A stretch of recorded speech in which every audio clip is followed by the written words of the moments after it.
दोस्तों नमस्कार, मैं राजीव सचदेवा। आज मैं आपको लेकर आया हूँ राशन डिपो के बारे में बात करेंगे। आज मैं लेके आया हूँ आपको वार्ड नंबर 6 के अंदर, टिंकू जी का वार्ड है। ये सामने जो आपको नज़र आ रही है ये आंगनवाड़ी है, और साइड के अंदर ये जो आप देख रहे हैं बिल्डिंग, इसमें राशन का डिपो है। बड़ी सोचने की बात है, इस राशन डिपो के अंदर शायद ये पहला राशन का डिपो ऐसा होगा जिसके अंदर लाइट का कनेक्शन नहीं है। शायद मैंने देखा इसको, लाइट बाद में पता लगी कहीं और से आती है। एसडीओ साहब थोड़ा चौकस रहिए, आप भी बहुत सियाणे हैं। आपसे आरटीआई के ऊपर जानकारी मांगता हूँ, देते नहीं हो आप, ना मालूम क्यों।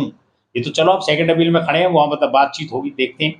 अब बात आती है राशन के डिपो के ऊपर। आज बात होगी बीपीएल राशन कार्डों की। साहब इन बीपीएल राशन कार्डों के ऊपर क्या हंगामा मचा है, कितना घपला होता है, आज बताऊंगा। आरटीआई से हमने निकाला, जब आरटीआई से हमने निकाला तो हमारे को ये कुल पता लगा कि कालका पिंजौर क्षेत्र के अंदर 1,09,000 यूनिट्स बोले तो आदमी बीपीएल है। मतलब 27-28 से 29 आदमी, जहां तक मैं सोचता हूँ 27-28 आदमी का राशन कार्ड है यहाँ पर इन 39 राशन के डिपो के ऊपर।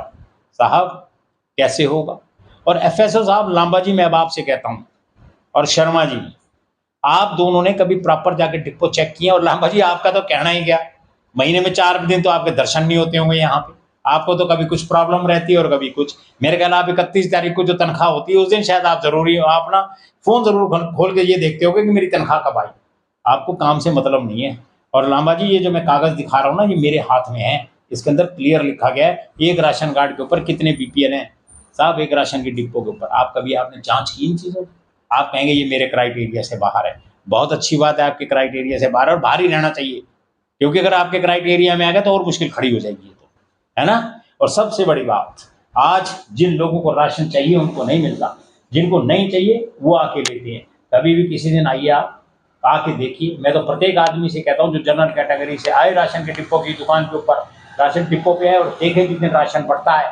साहब घर के बुजुर्ग को लाइन में खड़ा कर देंगे, बच्चे को खड़ा कर देंगे, या किसी और को खड़ा कर देंगे। जब राशन ले लेते हैं वो लोग, एकदम चमचमाती हुई गाड़ियां आती हैं, उसमें राशन रखते हैं और ले जाते हैं। क्यों भाई? जांच करो आसपास से जितने गांव में 39 राशन डिपो में, उनके गाँव में जाओ और जाके देखो। गाँव के अंदर ऐसे ऐसे घर हैं जिनमें 10 टिप्पर खड़े हैं, जेसीबीज खड़ी है, एक से एक बेहतरीन गाड़ियां खड़ी हैं। साहब अगर ये सारे ही बीपीएल आपने काउंट कर लिए तो बड़ी गाड़ियां कहाँ से आ गई? कैसे बन गए इनके बीपीएल कार्ड? और मेरा एक निवेदन भी है सरकार से कि साहब जब बीपीएल का राशन आप डिस्ट्रीब्यूट करने जाते हैं, आप इनको अपने राशन डिपो पे ना बुलाएं, बल्कि दुकानदारों से बोले, डिपो होल्डर से बोले कि आप एक छोटा सा सफेद हाथी या छोटा हाथी जो भी काउंट होता है, या ऑटो जो भी होगा अफोर्ड कर सकता है, ले और उस गांव में जाए, उस गली में जाए, और वहां आकर आप माइक से बोले फलाना फलाना फलाना आदमी बीपीएल है, गाड़ी आई है, आके राशन ले जाओ। फिर देखेंगे साहब कौन कौन आदमी घर से बाहर निकलता है राशन लेने के लिए।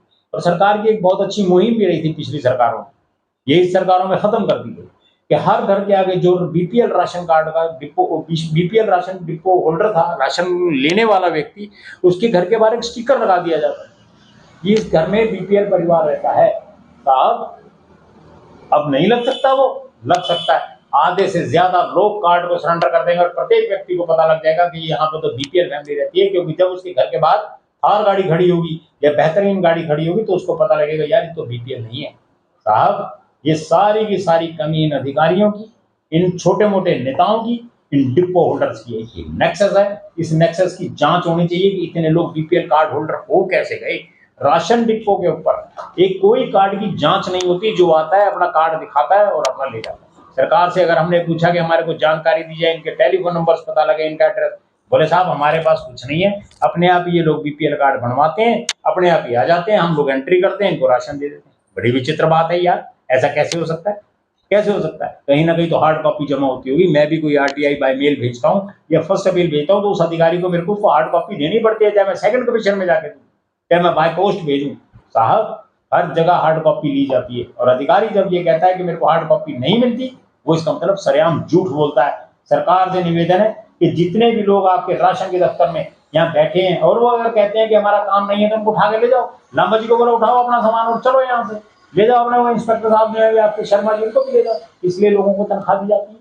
साहब बहुत बड़ा नेक्सस है, बहुत बड़ा गदर मचा है राशन के डिब्बों के अंदर।